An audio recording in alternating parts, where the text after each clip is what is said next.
Hello everyone, প্রতিদিনের মতন আরেকটা নতুন এনার্জেটিক ব্লগ ভিডিও নিয়ে আমি হাজির হয়ে গেলাম। সকলে কেমন আছেন বন্ধুরা? আশা করছি সবাই ভালো আছেন। আমিও বেশ ভালো আছি, কিন্তু গতকাল শরীরটা একটু খারাপ ছিল, তাই প্রতিদিনের মতন ভিডিওটা আপলোড করতে পারলাম না। তো গ্যালারিতে রয়ে গেল ভিডিওটা। তো আজকে করে ফেললাম, কেননা আজও শরীরটা খারাপ, তার জন্য কোনো ভিডিওই শ্যুট করা হয়নি। তো আজকের ভিডিওটা হচ্ছে শুক্রবারের ব্লগ ভিডিও। তো শুক্রবারের ব্লগটা নিয়েই আজকে চলে এলাম। সকলে দেখতে থাকুন আজকের ভিডিওটা। প্রথমেই শুরু করে দিয়েছি বাড়ির সুন্দর সুন্দর ফুল দিয়ে।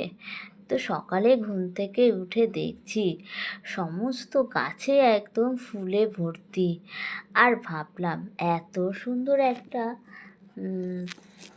দৃশ্য আর বন্ধুদের সাথে শেয়ার না করলে কি হয়, তাই সাথে সাথে ক্যামেরা অন করে ফেললাম। তো যাই হোক, এবার চলে এলাম ঘর সংসারের কাজকর্ম নিয়ে, যেটা প্রতিদিনই থাকে আমাদের। তো সকালের কাজকর্ম এক এক করে সব সেরে নিচ্ছি। তো কিচেন ক্লিন করে ফেলেছি, এবার ঘরটা মুছে নিচ্ছি।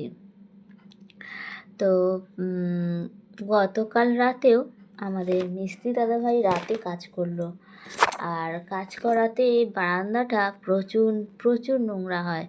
তো সব জল দিয়ে ভালো করে ধুয়ে এবার আমি মুছে নিচ্ছি পরিষ্কার করে।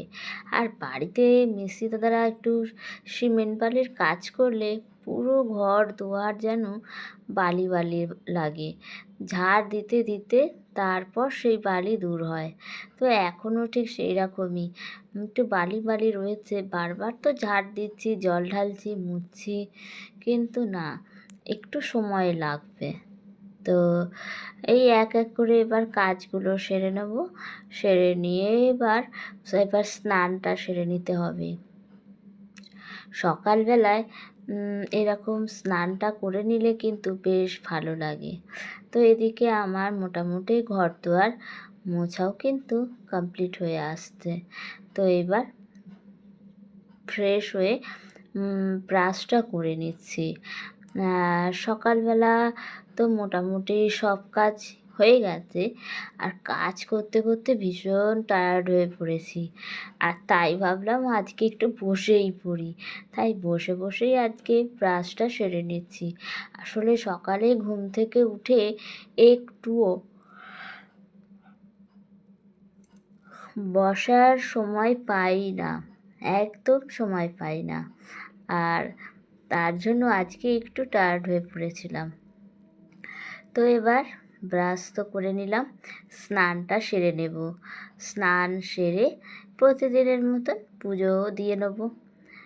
তো বন্ধুরা, আজকের ভিডিওটা আপনাদের কেমন লাগছে, এই পর্যন্ত যারা যারা ভিডিওটা দেখছেন তাদের সকলকে অনেক অনেক অনেক ভালোবাসা আমার তরফ থেকে, আর শুভকামনাও রইল।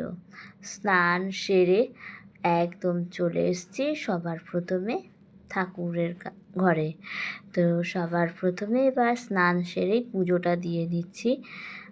কেননা সকাল সকাল স্নান করতেও যেমন ভালো লাগে, ঠিক তেমনই সকালে পুজোর কাজটা করতেও কিন্তু ভালো লাগে, মনটা অনেকটাই ভালো হয়ে যায়। তাই প্রতিদিন চেষ্টা করি সকাল সকাল মোটামুটি 7টার মধ্যে স্নান সেরে 8টা সাড়ে 8টার মধ্যে পুজোটা দেওয়া কমপ্লিট করে নিতে। তো এবার পুজো দিয়ে একটু জল বিস্কুট খেয়েছিলাম। খাওয়া দাওয়ার পর ফোনের কিছু কাজ, যেটা প্রতিদিনই থাকে এই টাইমে, করে নিয়ে এবার চলে এলাম রান্নাঘরে। তো হচ্ছে আজকে বেগুন দিয়ে ইলিশ মাছের ঝোল। একদম অল্প মশলা, জিরে গুঁড়ো দিয়ে, আদা আর কাঁচা লঙ্কা দিয়েই কিন্তু পুরো মাছের ঝোলটা রান্না করছি। আর এই সময় তো ইলিশ মাছ খেতে বেশ ভালো লাগে। ইলিশ ভাপা, তারপর বেগুন দিয়ে ইলিশ, আরও অনেক কিছু আছে ইলিশের পদ। তো যাই হোক, আজকে আমি এই বেগুন দিয়ে ইলিশ মাছের ঝোলটাই করছি। এই ইলিশ মাছের ভাজতে গিয়ে অনেকটা কিন্তু তেলও বেরিয়েছে, আর সেই তেলটাও কিন্তু আমি রেখে দিয়েছি। অবশ্যই যখন রান্নাবান্নার ফাইনাল লুক শেয়ার করব আপনাদের সাথে শেয়ার করবই। এই গরম ভাতে মাছের তেল, ইলিশ মাছের তেলের খেতে কিন্তু তেল দিয়ে ভাত খেতে বেশ ভালো লাগে। তো এখানে আমি মশলাটা কষিয়ে ভালো করে বেগুনটা এবার দিয়ে দিলাম, জল ঢেলে দিয়েছি। জল ঢেলে এবার ভালো করে কষিয়ে নিয়ে এখানে আমি দিয়ে দিয়েছি জলটা।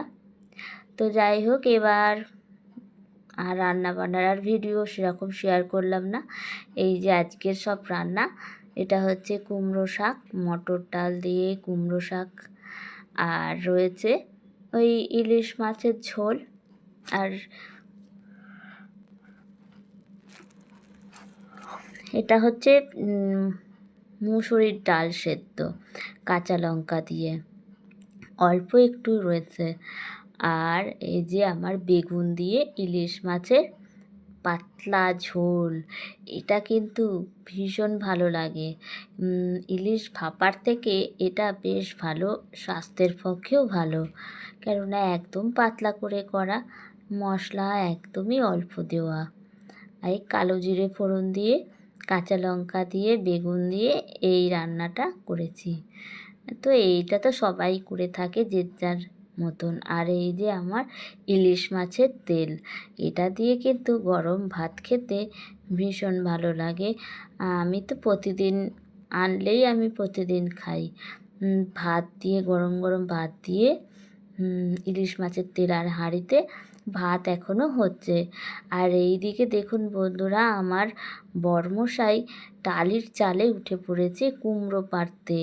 তো এতদিন আপনাদের সাথে কুমড়ো ফুল, কুমড়ো শাক দেখিয়েছি ভিডিওতে। দেখুন আজ কিন্তু কুমড়োটাই পাড়ছে, আর সেটাই আপনাদের সাথে শেয়ার করছি। এই যে দেখুন, বেশ মোটামুটি ভালোই হয়েছে, খারাপ কিছু হয়নি, কিন্তু বেশ সাইজটাও ঠিকই আছে, খুব ছোটও না আবার খুব বড়ও না। তো অনেক দিন ধরেই ভাবছিল যে পারবে পারবে, কিন্তু সময়ের অভাবে একদমই হয়ে উঠছিল না। তো এদিকেও আরও অনেকগুলো কুমড়ো হয়েছে, মানে গাছে অনেকগুলো কুমড়োই হয়েছে। এটাই ফার্স্ট কাটা হলো, আর সেটাই আপনাদের সাথে প্রথমেই শেয়ার করলাম। খুব ভালো লাগছে, বাড়ির গাছে যদি ফল ধরে না, ফুল ধরে, ফল ধরে, তো খুবই ভালো লাগে। আর যে নিজের হাতে লাগায় তার তো আরও বেশি ভালো লাগে। আর এই দিকে দেখুন আমার হাজবেন্ড আস্তে আস্তে নেমে চলে এসেছে কুমড়ো নিয়ে।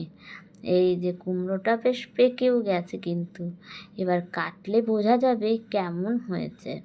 তো যাই হোক, সব কাজকর্ম সেরে জামা কাপড় গুছিয়ে এবার খাওয়া দাওয়া করতে বসে পড়েছি, লাঞ্চ করতে। তো ওদিকে হাজব্যান্ডকে দিয়ে দিয়েছি, ও খাওয়া দাওয়া সেরে নিচ্ছে, আর আমি বসে পড়লাম। তো দুজনে মিলে এবার প্রতিদিনের মতন গল্প করতে করতে খাওয়া দাওয়াটা সেরে নেব। আর খাওয়া দাওয়ার পর বাসন কোসনগুলো মাজা, ব্যাস আজকের মতন আর সেরকম এবেলার কাজ নেই। আর ওই বেলায় সন্ধে দেওয়া, চা করা, আটা মাখা, রুটি করা, এইগুলোই রয়েছে। তো যাই হোক, সকালের দিকটাই বেশি কাজের চাপ থাকে, এই সকাল থেকে দুপুর পর্যন্ত। তারপর বিকেল থেকে বলতে গেলে প্রতিটা বাড়িতেই অতটা আর কাজের চাপ থাকে না। তো বন্ধুরা, আবার জিজ্ঞেস করছি আপনাদের ভিডিওটা কেমন লাগলো। আপনাদের যদি ভালো লাগে অবশ্যই কমেন্ট করে একটু জানাবেন, কেননা আপনাদের একটা কমেন্ট কিন্তু আমাকে এগোতে অনেকটা সাহায্য করবে। তো অবশ্যই বলবো একটু পাশে থাকবেন। আর খাওয়া দাওয়া করছি, করতে করতে গল্পও করছি, বেশ ভালো লাগে, তাই না? আর এদিকে তো বাইরে কিন্তু ভীষণই রোদ উঠেছে, ভালোই রোদ উঠেছে। মানে রোদের মুখ অনেক দিন পর পর দেখা যাচ্ছে। রোজই তো বৃষ্টি, আজ কিন্তু আবহাওয়াটা ভালো, গরমও বেশি নেই, রোদও আছে। তো জামা কাপড়ও সব শুকিয়ে গেছে, গোছানো হয়ে গেছে। তো এদিকে ভিডিওটা শেষ করলাম। সবাই ভালো থাকবেন, সুস্থ থাকবেন। নেক্সট ভিডিওতে দেখা হয়ে যাবে। সকলকে টাটা।